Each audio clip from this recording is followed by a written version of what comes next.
नमस्कार मंडळी, स्वागत आहे तुमचं आपल्या आजच्या व्हिडिओमध्ये। दिवसाची सुरुवात झाली श्रीशाच्या गल्ल्यात पैसे टाकण्यापासून। सकाळ सकाळीच नाही तिथे गल्ल्यात पैसे टाकत होती आणि कशी बघते बघा आतमध्ये वाकून वाकून गल्ल्यात किती पैसे झालेत ते। त्याच्यानंतर मी घेतलं इथे माझा ड्रेस इस्त्री करायला आहे। त्यांचा शर्ट इस्त्री करत होते, मग म्हटलं माझा पण ड्रेस इस्त्री करून घ्यावा, तसं पण बाहेर जायचंच आहे तर म्हटलं इस्त्री करूनच ड्रेस घालावा।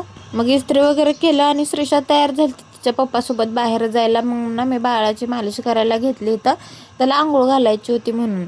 मग इथे छान असं त्याची मालिश करत करत ना त्याच्यासोबत गप्पा पण माराव्या लागतात, कारण त्याला ना खूप बोलायला लागतं। आता छान असे हुंकार टाकतो तो।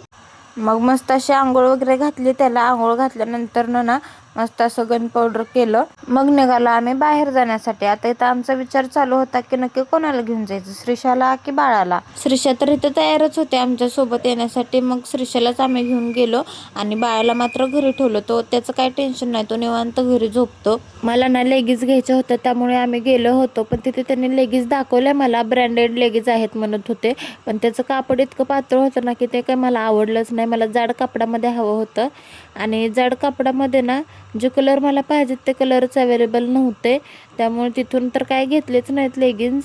आणि श्रीशा मात्र बघा ह्या बाहुलीला भेट होती, फोटो काढायचा होता तिला त्याच्या संग, पण ती काही यायला तयारच नव्हती। जाताना मात्र तिला पाणीपुरी खायची होती, पहिल्यांदाच तिनं असं काय तर मागितलं होतं म्हणून म्हटलं बघूया तर खाते का, पण कशाचं काय 2च पुऱ्या खाल्ल्या तिने। आणि आमच्या ब्रह्मकमळाच्या झाडाला बघा फूल लागलेलं आहे आणि मग मम्मी ना इथे हळदी कुंकू वगैरे वाहून ना त्याची पूजा करत होत्या। चला तर मग व्हिडिओ आवडल्यास चॅनेलला नक्की सबस्क्राईब करा। भेटू पुढच्या व्हिडिओमध्ये, तोपर्यंत बाय।